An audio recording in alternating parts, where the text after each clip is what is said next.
আসসালামু আলাইকুম। আশা করি সকলেই ভালো আছেন এবং যে যেখান থেকে ভিডিওটি দেখছেন, আশা করি সকলেই ভালো আছেন।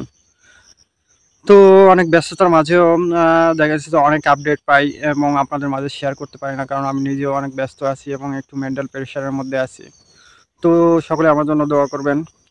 তো সারাদিনে যে আপডেটগুলো পাই অনেক সময় ব্যস্ততার কারণে সেগুলো আপনাদের মাঝে শেয়ার করতে পারি না। তাই অনেকেই আসলে কমেন্ট করতেছেন এবং ইনবক্স করতেছেন, "ভাইয়া এই আপডেটগুলো দিচ্ছেন না কেন?"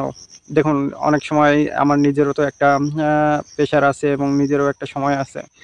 তো সব দিক বিবেচনা করে সবসময় আসলে দেখা যাচ্ছে যে মিডিয়ার উপর মানে ফেসবুকের উপর থাকা যায় না অনেক সময়। দেখা যাচ্ছে অনেক আপডেট পেয়ে থাকি কিন্তু আপনাদের মাঝে শেয়ার করতে পারি না।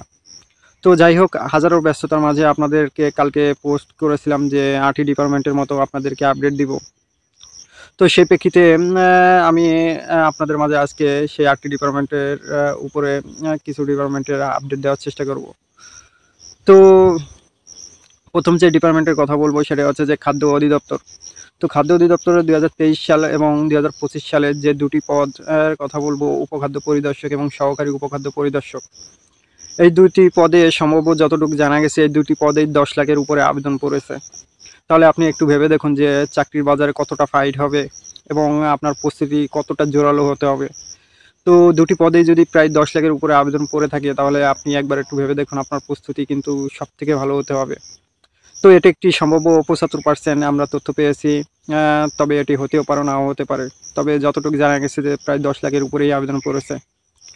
তো আরেকটি ২য় নাম্বার যে আ আপডেটটি দিব সেটা হচ্ছে ভূমির। তো আপনারা অনেকে জানেন যে ভূমির অতীতের যেসব তারা নিয়ম ফলো করেছে যে একটি পদের পুরোপুরি চূড়ান্ত নিয়োগ না হওয়া পর্যন্ত তারা পরীক্ষা নিয়ে থাকে না।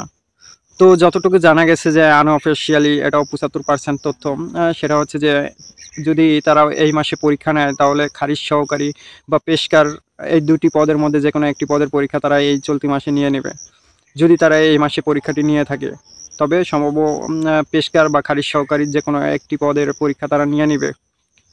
তো ৩ নম্বরে যেটি বলব সেটি হচ্ছে যে ডিটিইভি অর্থাৎ কারিগরি শিক্ষা অধিদপ্তর। এটার পরীক্ষাও কিছু পদের পরীক্ষা এই চলতি মাসে হয়ে যাবে।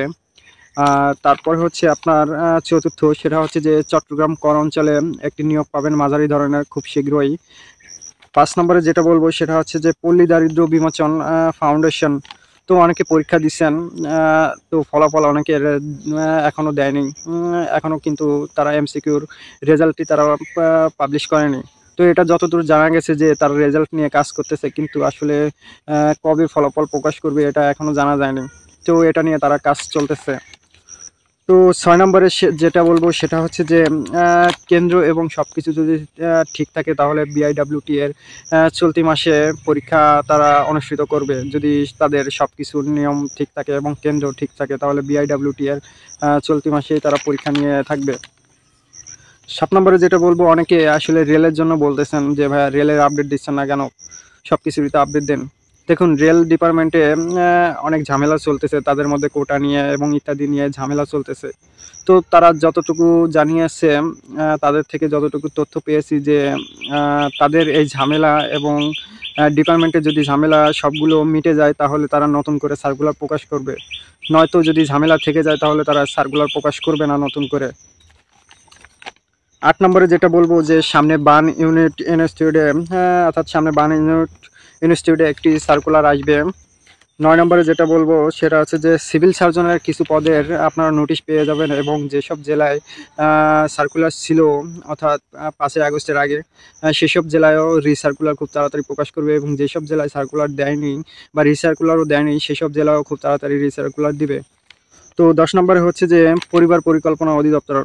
তো পরিবার পরিকল্পনা অধিদপ্তরের কিন্তু মিটিং হচ্ছে এবং তারা খুব সার্কুলার নিয়ে কাজ করতেছে এবং পরীক্ষা নিয়েও মিটিং করেছে কীভাবে কী কোন পদ্ধতিতে পরীক্ষা নেবে। তো উক্ত পদের কাজগুলো শেষ হলেই তারা পরিবার পরিকল্পনা প্রত্যেকটা জেলায় অর্থাৎ ৬৪ জেলায় তারা নিয়ম মাফিক সার্কুলার প্রকাশ করবে এবং বড় ধরনের একটি সার্কুলার প্রকাশ করবে। তো এর আগেও আপনাদের মাঝে একটি ভিডিও দিয়েছিলাম যে ২৮টি ডিপার্টমেন্ট সম্পর্কে তথ্য দিব। যারা এই ভিডিওটি দেখেছেন তারা অবশ্যই জানেন যে আমি সেখানে দেখা গেছে চলতি মাসের সবকিছুই আপডেট আপনাদের মাঝে শেয়ার করেছি। আর যারা দেখেননি তারা হয়তো বারবার কমেন্ট করতেছেন, ইনবক্স করতেছেন বা এই আপডেটটি দিন। তো তাদেরকে বলতেছি বারবার যে আপনারা ওই ভিডিওটি দেখে নেবেন, তাহলে আপনি সব ধরনের তথ্য পেয়ে যাবেন। নতুন করে আর কমেন্ট বা ইনবক্স করার প্রয়োজন হবে না। তো আজকে এই পর্যন্ত, অনেক ব্যস্ততার মাঝে আপনাদেরকে আপডেট দেওয়ার চেষ্টা করেছি।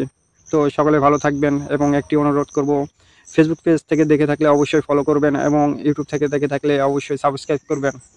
আর একটি বিষয় হচ্ছে যে আপনারা পুরো ভিডিও না দেখে কমেন্ট করবেন না অবশ্যই, কারণ দেখা যাচ্ছে যে আমি ভিডিওর মাধ্যমে আপনাদেরকে সবগুলো উত্তর দিয়ে রাখি, কিন্তু আপনারা আসলে সেই প্রশ্নটি আবার বারবার করেন, এজন্য খুব বিরক্ত লাগে। তো সকলে ভালো থাকবেন, সুস্থ থাকবেন। আজকে এই পর্যন্ত, খোদা হাফেজ।